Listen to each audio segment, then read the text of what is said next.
अस्सलाम वालेकुम जी। बताइए चलते हैं आपको 25 जनवरी बरोज़ जुमेरात की हम मौसम की सूरत-हाल बताते हैं। लेकिन आपको पता चले कि गुज़श्ता जो 24 घंटे हैं उसमें पूरे मुल्क के अंदर जो है तकरीबन वो खुश्क सर्द मौसम की वजह से जो है वो सर्दी की शिदत में इज़ाफ़ा हुआ और जिससे टेम्परेचर जो है वो काफ़ी लो हो चुका है।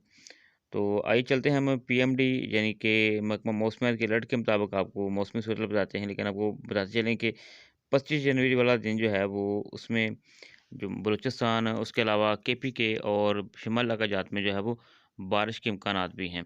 तो आइए चलते हैं आपको मौसमी सूरत-हाल बताते हैं मज़ीद।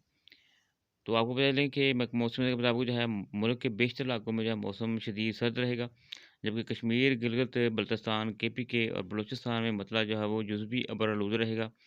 तो इस्लामाबाद, पंजाब, केपीके और मैदानी इलाकों में और सिंध में जो है वो शदीद धुंध और स्मॉग छाई रहेगी, जिससे खुश्क सर्द जो मौसम है जी, उसकी लहर जो है वो जो चल रही है, इसकी शिद्दत इसी तरह से रहेगी। धूप कम इलाकों में निकलेगी और व्यूअर्स जो 25 जनवरी को जो है वो बारिशों का सिलसिला होगा, उसके हवाले से हमने एक अलग वीडियो अपलोड की हुई है, उसे आप लाज़मी देखें कि किन शहरों में जो है वो कब बारिश होगी। यानी आइंदा 24 घंटों में पंजाब, केपीके इसी तरह से जो बलूचिस्तान के इलाके और शिमाल इलाक़ाजात हैं, किन शहरों में किस वक़्त जो है वो बारिश की उम्मीद है या बारिश जो है वो बरसेगी। शुक्रिया जी।